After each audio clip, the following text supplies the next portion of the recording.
Welcome back to Indyfest 2021. We're coming to you live in Las Vegas from the spectacular War Studios. I wish you could all see how truly spectacular this studio really is. And thanks to Julie Gilday-Schaefer and her team for making everything go so smoothly. Abby Doll has just been phenomenal too, making everything go and the trains run on time and me not look as bad as I could look. We're now on to our third focus group of the day. We've already gotten a glimpse into how Latino voters and nonpartisan minor party voters think about issue. We have the major parties in the afternoon.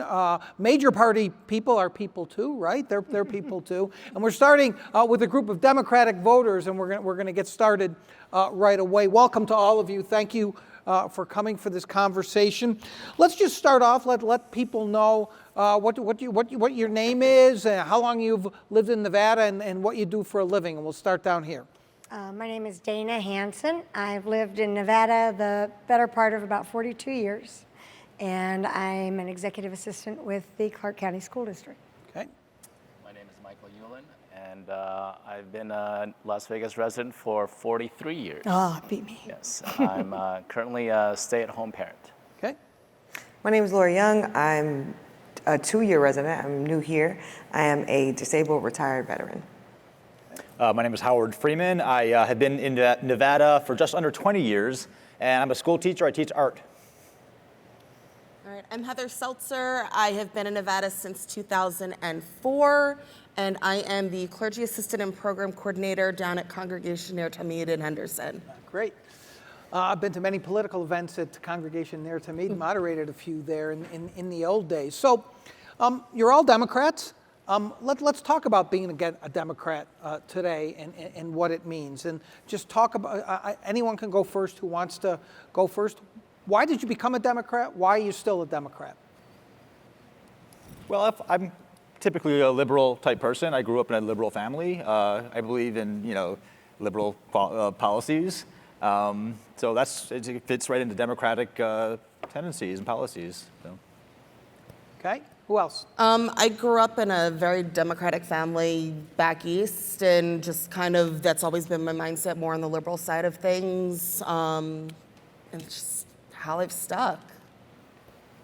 I agree. Liberal thoughts, though I was raised in the South.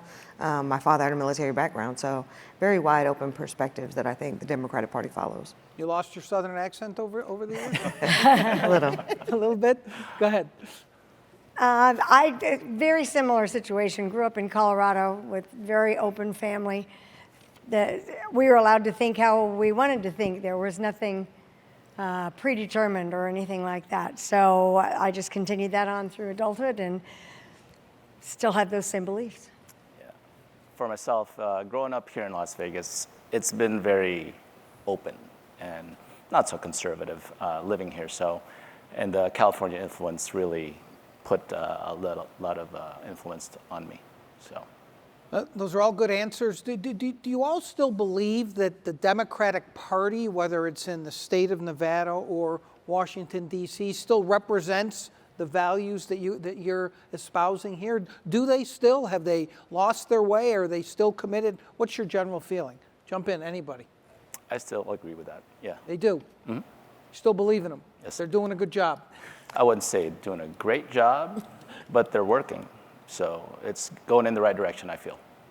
I do agree. I believe that the fundamentals are still the same. They still work for the same things. While there are times other things take a focus, I think they all still come back to the same goals that they always have. I agree. They're trying. Right. We're trying. Everything seems to be quite divided right now, so it's probably harder than it might have been in previous years. But I still think that we're on the same basic track. Absolutely. I think from the top down, we're doing a great job. There's always difficulties with politics. There's not going to agree with everything that happens. But I think for the most part, overall, I think Democrats are doing a great job. I happen to agree. I think that we're doing the best with what we have and what we've been put into at this point in time. And we just keep pushing forward to try to do what we need to do. Do you guys think you're going to agree with each other throughout this? No, Probably not. We'll see. yes. Right have now, I certain shall see levels good. of agreeability, you know. Certain levels of agreeability. I like that. So let's talk about the most prominent Democrat in the state first, and that's the governor, Steve Sisolak. Did y'all vote for Steve Sisolak? Yes. Yes. It was before my time. Before your time. Okay, that's right. You haven't been here long enough to. Then you'll get your first chance next year. So. Unanimity, in case you didn't see that, if you're watching, you voted for Governor Sisolak. Tell me what kind of job he's doing. I think he's doing a great job. Make the case. Make the case. Go ahead.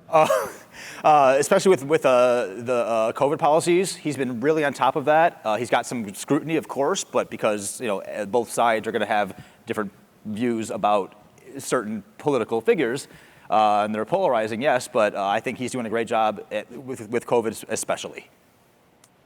I mean, really, that's what he's had to deal with the most. Oh, So- yeah, absolutely. That's the Totally top agree. the top issue. So you're happy with what he's done on COVID as well? I am, and I have to defend that position quite frequently. But To your friends, you mean? to people who disagree with my opinion that he's done the best he can with what he's working with here.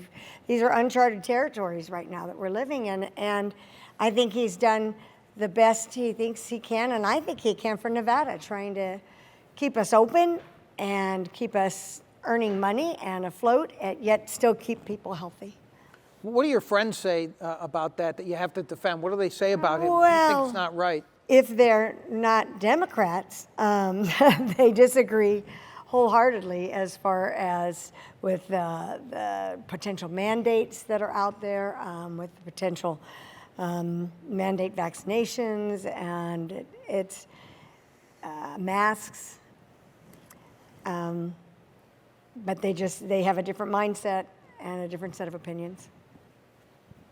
I've definitely noticed as mandates came out towards the beginning of the pandemic that you could see where your friends laid, where you could see who supported Sisolak and what was happening and what he was trying to do to keep us safe versus the ones that were just like, I can't believe he's doing this, I don't want to wear a mask, or I don't want to get the vaccine when the vaccine started rolling out. So it's interesting to see even just within your group of friends who they supported and how they felt, even just with the governor himself. Nobody likes wearing masks. No one likes getting shots, but we do it to stay safe. Absolutely. Absolutely. I think one thing that really impressed me, especially being new here and seeing all these other states where I have friends and family, being, a military member, how he mandated, for the schools, especially with the conflict of Vegas.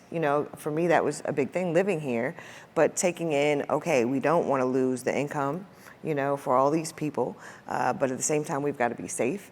We've got to take care of the people that are here long term. We've got to take care of the kids. So I really appreciated the thoughts that it seemed like they put into those mandates, especially for when it came to the kids and schooling.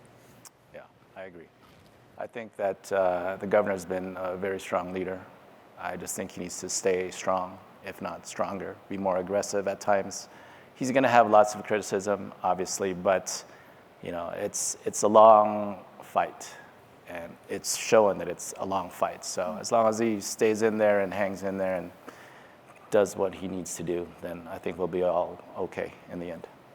It's interesting because you're all Democrats, and you're all saying good things about the Democratic governor. Dana even almost implied that some of her Republican friends or acquaintances, whoever they are, were against what the governor did more because they're Republicans and he's a Democrat than anything else. I think one thing people are concerned about, and you heard this from some of our nonpartisan voters earlier, is that Democrats are always going to support the Democratic guy or woman, and Republicans are always going to be against that and for their own. Do you feel like you're independent thinkers, or you feel like you're just going to reflexively support whatever Steve Sisolak does? Well, there's a tribe unity, of course. I'm not going to lie about that, but, you got to look at the policies, and I just agree with all his policies. I agree with everything he's done. And, you're going to have, like I said, tribe mentality is a thing, but you still have to be an independent thinker. And there's some things I sway a little bit on, but for the most part, probably 99.9%, I side with Democrats, especially in this polarized country we have now. That's been more polarized in the past 4 or 5 years. more than ever before. There were years I actually voted Republican. Oh my God. I know. Where's the lightning bolt? Burst of flames? What's going on? So I vote the person. I'm not a person that votes party. I vote the person. I vote the beliefs I believe. I vote what I believe in. And so sometimes that goes in different directions. But yeah, I can't argue. I agree with you. I can't argue with Governor Sisolak and what the steps that I think he has taken, he felt he had to take, and I agree with a lot of them to keep us going.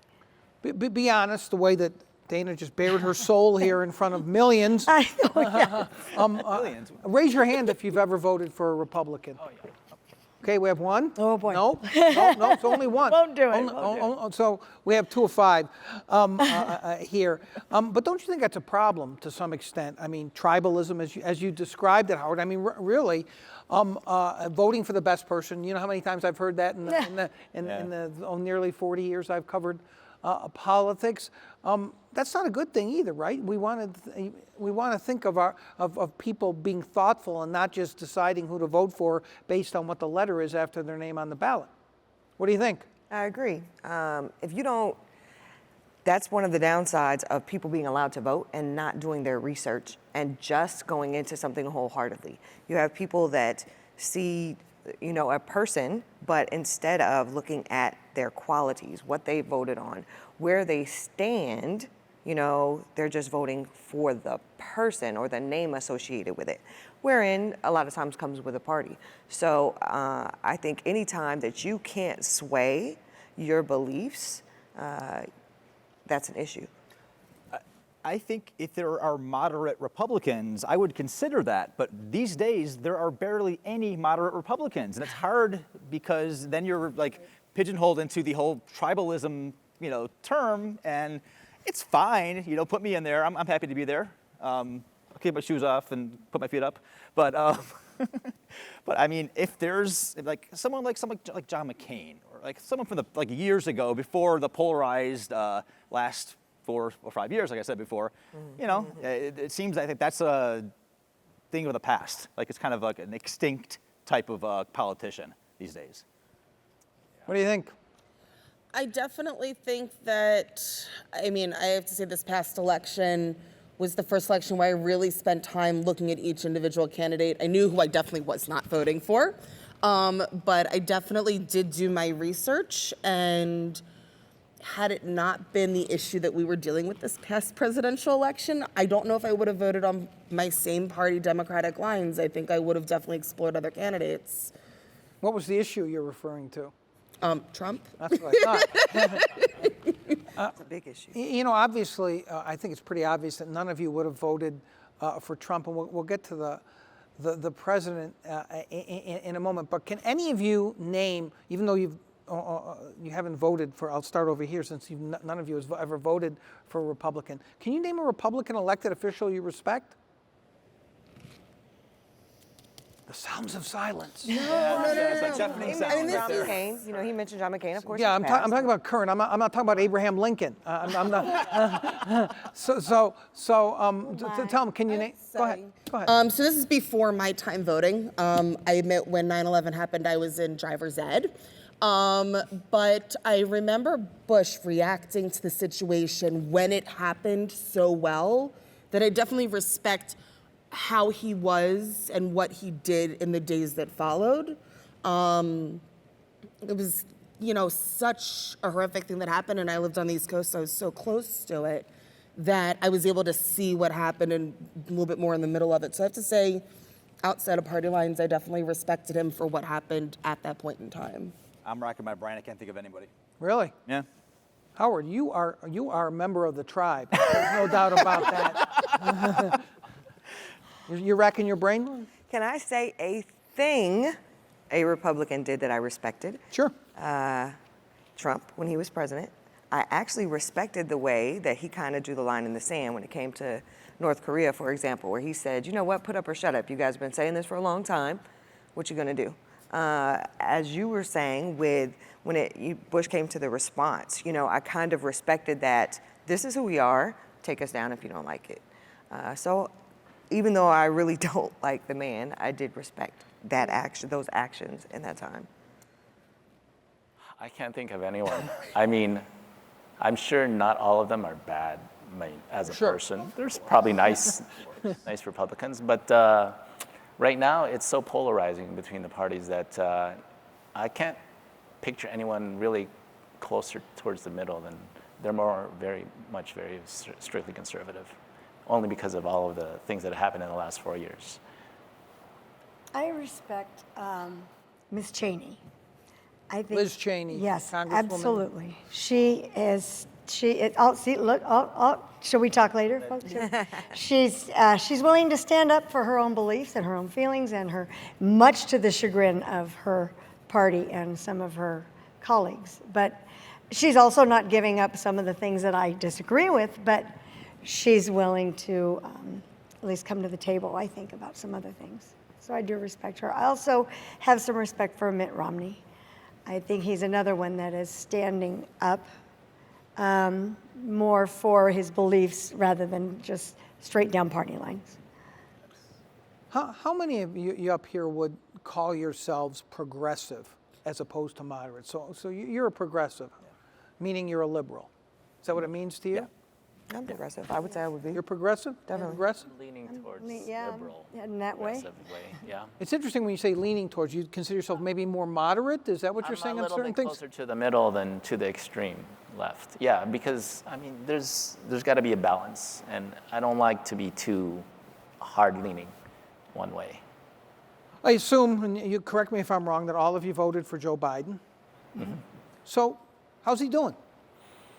He's had a couple hiccups, but I think he's overall doing well. I mean, you're going to have ups and downs in politics, and you got to go through the muck to get to the good stuff, I think. So I think just wait out the wait, and I think he'll be good. Well, what are the hiccups, Howard? Oh, well, the border policy stuff going on there was a Afghanistan. little iffy, but, you know, he did what he could with the policies that he was left with, obviously.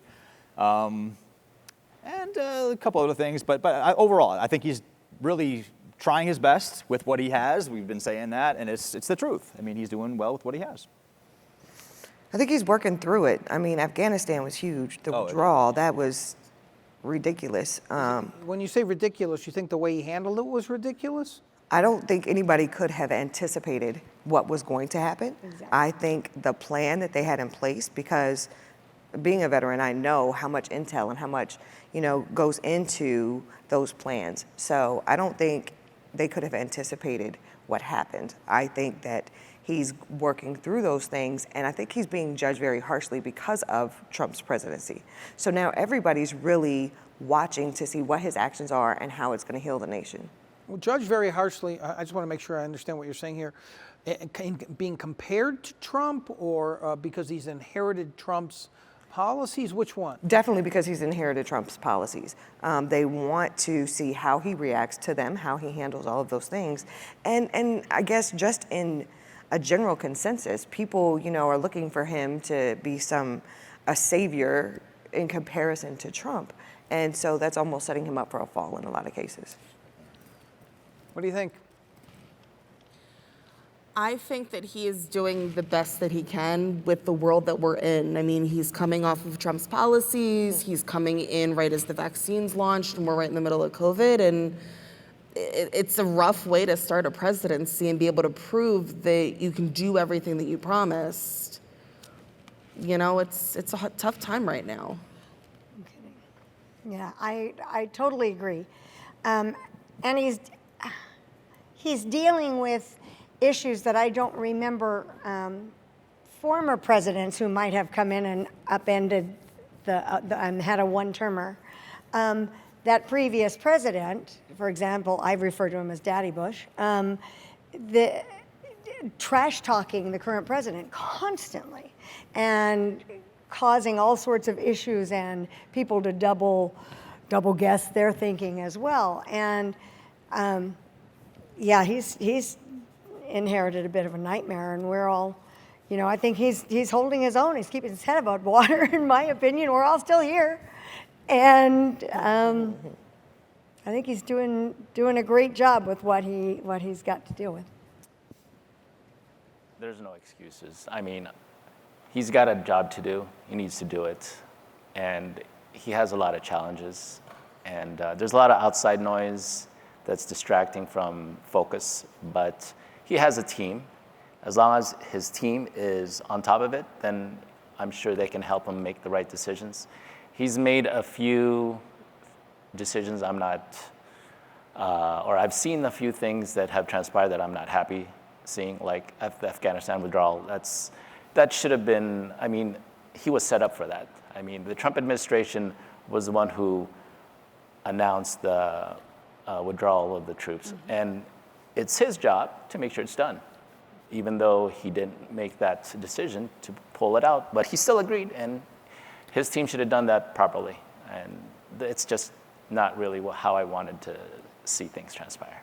You know, it's interesting when you hear the words that you guys are using to describe the president. He's doing the best he can. He coming with problems that other presidents didn't have to face. He's keeping us above water. I mean, these are not super enthusiastic endorsements. That's like when, you know, how's the employee doing? Well, he's capable enough. You know, so is that a product of you lowering your expectations because of the world that we live in? Because everything gets compared to Trump and he looks so bad. So you guys, you're going to be happy with Biden? And this is a serious question in the sense that the intensity of your enthusiasm for the president right now is not very deep. So is that because of him? Is it because of the times we're living in? Tell me what you think. Totally the times. Yeah. Totally the times. I think that if he was, if the things that weren't going on in the world right now, COVID is huge. Just all the attacks that are coming from different ways. What could they have done differently? What could, you know, the previous presidency have done differently? And having to attack those things, in addition to just the regular struggles, the battles that he's going on for the infrastructure and all of these things he's working to try to change. So I think if all of those things weren't going on right now, then it would be a lot easier to just say, oh, yep, I'm happy, he's doing great. I think that right now, anybody is just like a football team fighting through to get to something. You know, you got to get there. Oh, we're getting there, it's good. We're getting to the sweet spot. We just got to get there. It's not even a year in. I mean, he's got 4 years in all, at least, hopefully. And, you know, he's like, again, he's a politician. He's waving through all the good and bad and doing his best. We keep saying doing his best, and you asked why we're saying that, of course. But politics is hard. I mean, it's difficult. I can't imagine being a politician and having to deal with what he's dealing with. So I think he's doing a fantastic job with that said. I do agree. I see you staring at me. You're waiting for it. I'm just looking both ways. No, No one's allowed to be quiet, Dana. I'm so. No, I agree. I do agree. I've always been a Joe Biden fan from 1,000 years ago, and I think he's a good guy, which I know a lot of people say that's kind of a hard thing to be in politics. Is a good guy, and he's compassionate. He's trying to be tough. He's trying to just get everybody on board, you know, for the sake of the nation and for their own health's sake. And I think it's so hard to go from the Obama presidency to the Trump presidency and the so drastic differences to now somebody who's kind of in the middle, you know? So I think that's another thing. You don't really hate him. You don't really love everything, but, you know, you're there. Don't get me wrong. My enthusiasm for the president is way up there. You're just kind of a low-key guy. I'm very happy that he is our president. Are you very happy that he's our president, Michael, because Trump's not? Or is there another reason? Well, I was very disappointed that Trump won and that he was our president for the last 4 years. But I look at character first, and Joe Biden's character is very good. My personal opinion. That's how I see it. So, present company accepted, of course. I'm really curious to see how you folks feel about the media these days. Do you trust the media? Do you love the media? Do you hate the media? Where are you on the media? No holding back. That's a complicated question because we have two bubbles now, and it's more polarized than ever before. So if you are just watching your specific or in your feed and like your social media, if you're just in your own bubble, you don't even get the outside opinions. But they don't want to hear your opinion, and we don't want to hear their opinion in most cases. So it's hard to be in that bubble. I'd like to venture out a little bit and check out like other sites, other things, and just get what they're saying. But then I get angry, and I'm like, why do they believe that? How can they ever think that? And it's hard. So I'm in my own bubble. I'm happy there, but it's secure, but it's not that safe because I know that I'm getting only opinions that I want to hear. Well, where do you get your news from, Howard? See, mostly I watch, I'm not going to lie, I watch MSNBC and CNN, like Facebook feed. You know, Facebook has an algorithm. I believe that, you know, whenever you hit likes, you're going to get more of that. So, you know, again, it's hard to be in that bubble, but that's where I get my media.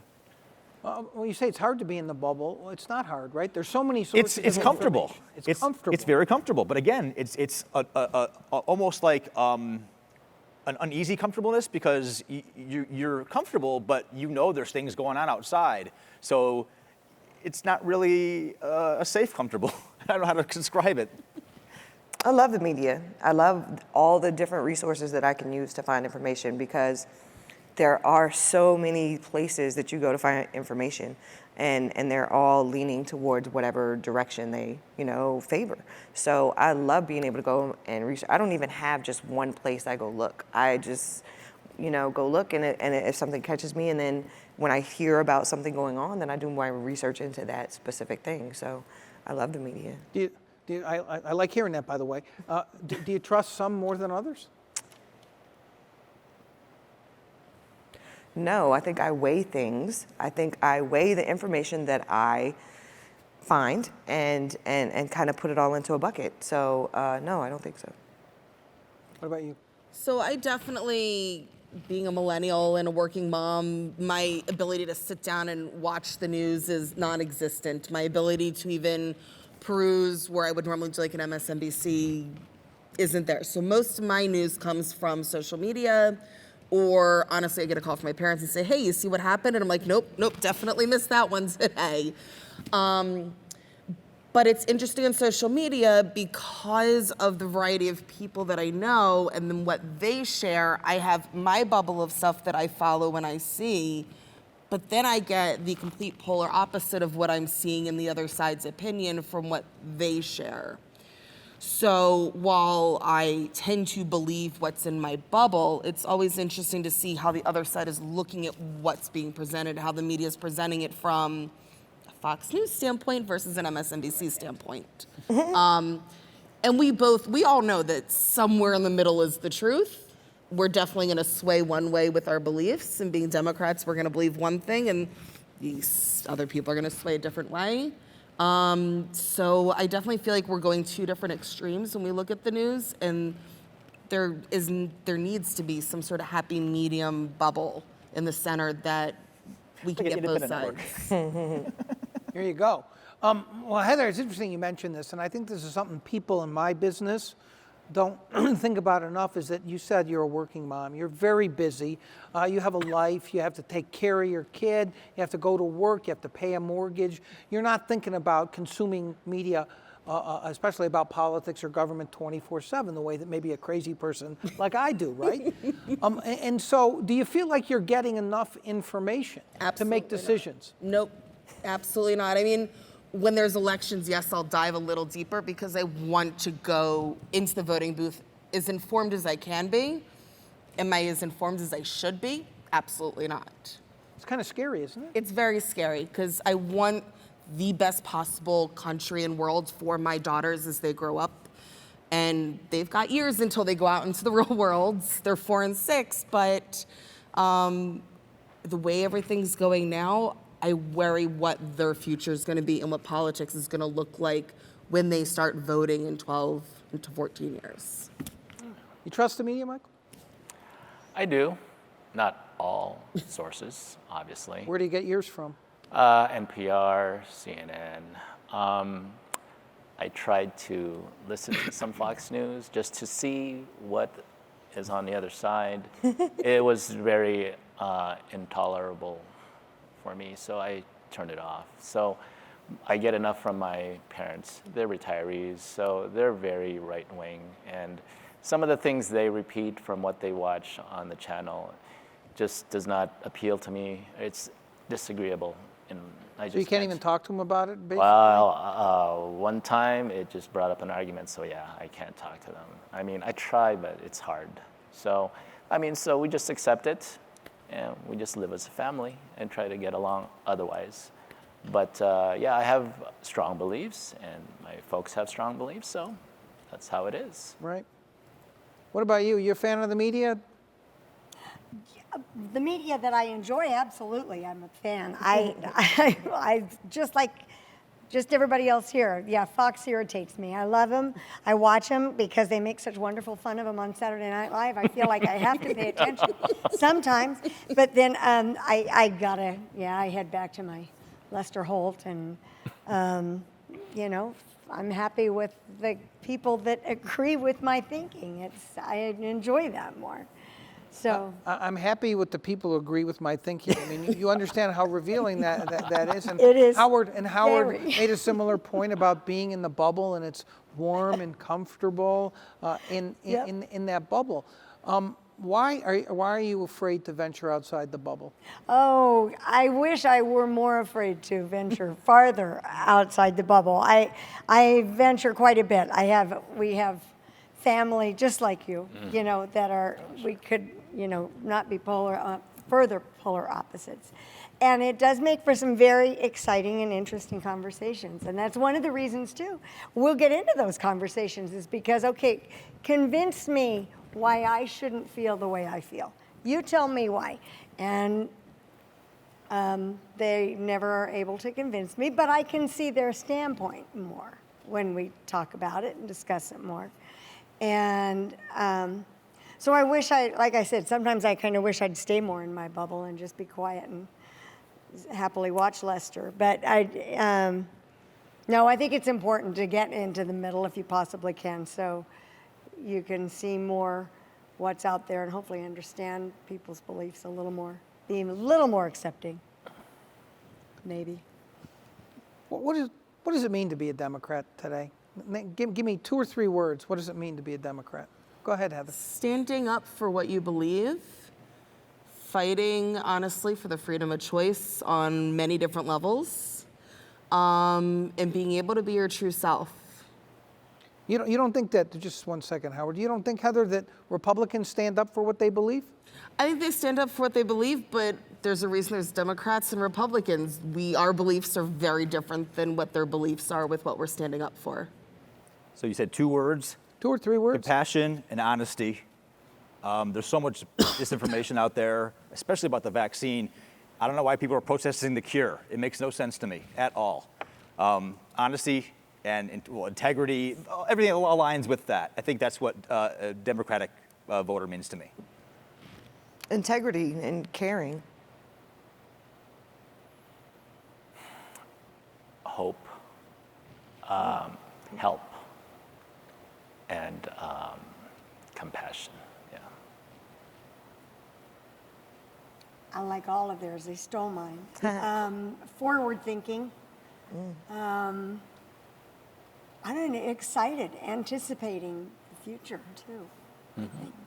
You know, it's interesting. You know, it's easy to be depressed these days, right? Because of the pandemic and all the damage that it's wrought, and that it's still wreaking on this country. But now the disagreements, it seems, and you may or may not know about some of our poll results, but I'll tell you that when you ask about mask mandates, for instance, you'll still see partisan divides there, although most people support, a significant majority support mask mandates. Goes down a little bit when you get to vaccine mandates, and really the vaccine is where it's at now, right, in terms of it helping the way to the end of the pandemic.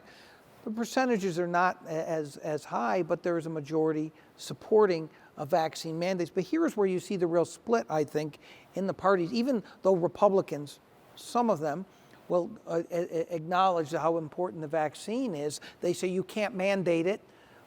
You're going to hurt business. You're going to cause the economy to even worsen. And they say people who, like you folks maybe, and I want you to respond to this, who say it has to be mandated, you don't care about small businesses, you don't care about the effect on the economy of forcing employers and employees to have a mandate. All of you believe in vaccine mandates? I believe it. Yeah, absolutely. If he gets the job Uh-oh, done. we're getting a shaking head. Are you a I'm dissenter saddened here? that it's come to this. I mean, I thought everybody would want to get it, even the Republicans, but now it's, You think it's the only way to get it done? I believe so. You didn't seem too thrilled with the vaccine mandate. I think it's still an individual's choice, just like I choose to research different media and see. I think it's still an individual's choice. But I do think we're just repeating history when we've had other things come up, the Spanish flu, polio, all these other things, and then stupid gets washed out. And people, start to do what they feel like they need to do to stay healthy for themselves and others. So I still believe it's an individual choice. I think everybody needs to research what they want to do. But again, stupid gets washed out. Well, Heather has to get her kids vaccinated for certain things to get them into school, So right? I have an actual interesting opinion on this. So yes, my kids get all their vaccines when needed. I have a daughter who, on one side, is extremely high risk for COVID with some medical conditions, but on the other side is extremely allergic to about 60 different things. There's a chance she might not be able to get vaccinated with the COVID vaccine when they approve it. So in my mind, mandate the vaccine for anyone who is healthy enough to get it, who is able to get it, because my daughter can't go back to normal life until COVID calms down and we have that herd immunity that we've talked about for a while now that we hope eventually we'll see. So it's double-sided with that is, yes, mandate it for who can, but think of the people that can't get it, that need everyone else to get it, to be safe again. Howard? Oh, I have a 13-year-old son, and his sleeve was rolled up as soon as he could to get the jab, and he hates getting shots, just like any kid, like any human, really, But again, like I said before, no one likes shots, no one likes masks, but you do it because you have to keep people healthy. And if you're not going to listen and you're going to protest, then a mandate is what you need to do in some cases. And I get that people protest it and think, don't tell me what to do. The government's not going to tell me what to do. But, at some point, you're going to infect other people with your ignorance. So if you need to kick him in the butt and get a mandate going, so be it. It's interesting. I just want to go back to Lori for a second. I mean, the Democrats generally are okay with government telling you to do things, but not. You make an exception in this case. It's such a personal choice. I believe that anything you put into your bodies needs to be researched. At the same time, I fully understand all the vaccines that we've had in history that have changed lives, So I just feel it is a personal choice. I feel like that can't be pushed, but I think people are just going to eventually understand that's the right thing to do.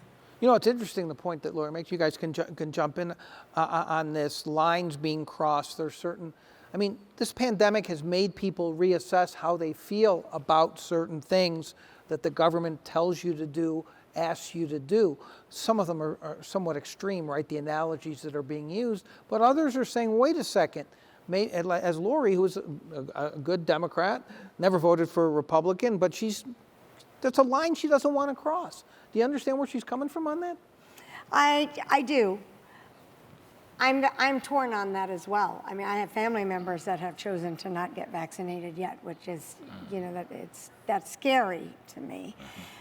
But I'm old enough, far older than the rest of you here, to remember the polio vaccines. Who brought that up? Somebody brought that up. And I remember people just frantic and waiting in lines and lines and lines to get the little sugar cube to take that. As a child, they were just desperate for finally approval. And it concerns me and worries me so much that, like you said, for the health of your child, I need to be safe and not possibly infect her.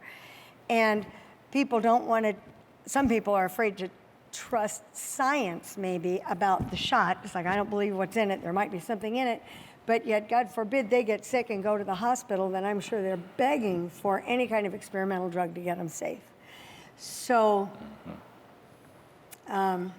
I worry. I'd like everybody to be safe and healthy and be vaccinated. Yeah, I would like that. Freedom has a cost. I can respect your point of view that we all have our own individual choice. That's our freedom. But we That have was to, hers, by the way. I'm just playing devil's advocate here. I'm not saying how I feel. I just want to be clear. You're talking about what she articulated here. Yes, Yeah. yes. Okay. And so our cost for freedom is to get the vaccine. Without the vaccine, we won't have the freedom to do what we used to be able to do. We are very restricted right now. We don't have the personal freedoms that we have right now. The argument that's made by, I'm not talking about irrational people who make crazy analogies, but that it's a slippery slope, that once you let government cross this line, where does it end? What else was the government going to mandate? You don't buy that? You believe that a loss of freedom helps gain freedom. This is a pandemic. It's a global proportion. So it's not like a small thing where it's just national. It's global. So other countries, they're mandating it. I don't know which one specifically, but if we accept that argument that it's a slippery slope, then we can apply that to anything. But in this case, it's a pandemic, so you have to be extreme. That's how I see it. You guys still pretty much have faith in government to do the right thing? Oh, absolutely. Yes. Why? It's worked so far. You know? Has it? I think so. Yeah. I think, like, again, we keep coming back to the phrase, doing the best they can, but that's what politics is, doing the best you can with what you have. So I think it's going swimmingly. I got one thing to say. We are still here. We're still alive. We're not the ones who did not survive. That's for a good reason. That's because we're vaccinated. That's right. You had to be to get in here, right? Yes, sir. Yeah, that's true. Yes. So we have a few minutes left. Let's wrap it up. Are you all generally optimistic about the direction of the state and the country? You're nodding. Dana's nodding. Absolutely. 100%. 100%. Not even like No, I'm 98. 100% excited. Look at where we're coming from. Yeah. Look at how low we dropped. You know, I can't explain to people who've never been here, but the lights in Las Vegas were shut off. There were no That was eerie, lights. wasn't it? That is That was crazy. weird. Very. It's a Crazy. movie- it's I can movie only set imagine for time. people that have been here. Exactly. It was so weird. So look at where we're coming from, you know. And okay, I don't like Trump, of course, but I mean, so our government, our country, just look at where we're coming from and where we have to go. So I am nothing but optimistic about the future. Country and the state, both? Both. I think Okay. so too. Yes and no. Go ahead. I think that we have gotten so politically charged in this country on things that shouldn't even be politically charged that I worry that where are we going from here? Can we come back from this? Because we're all so divided right now. You can't get anything done if you're this divided. So I have to wait and see, can we come back together? And what is it going to take for us to all come back together? You're not always just going to be sitting around a group of Democrats, right? There's going to be others. Oh, I'm sorry. We're not all going to be happy and What do you guys think? I am optimistic, but I think it's very fluid. Since day one, it's always nothing stays the same. So it's like just got to roll with it. And Cautiously optimistic then? You're no 100%er like Lori here, right? no, not 100. Not 99.9. No. Dana, how about you? Oh, absolutely. I'm optimistic. I think if you lose optimism and hope, then you've kind of got nowhere to go. And I think I would love to see some changes. I agree with you. There should be changes. I've always said it should be 1 6-year term, the presidency, because 4 years is too short, 8 years is often too long. You'll switch from one party to the next by the end of the next 8 years. I wish we had 6 years. Get in there, do their job, get out. that's probably not going to happen. But no, I'm optimistic. We're still going to keep having good people out there that are trying to get our votes, and we're going to hopefully vote for the right people to get in there and take care of us. That's a that's a great note to end on, Dana. I will see you out on the street trying to get that constitutional amendment to change I'll work on that. presidential I'll work on- term. you work on that. I get behind that for sure. It was a great discussion, really. Thank you so much to all of you. Thank you. For joining me Thank you. for this. When we come back, before we go on to our group of Republicans in the focus group, we're going to keep them away from these folks. Elizabeth and I are going to talk a little bit about what was said here. Stick around.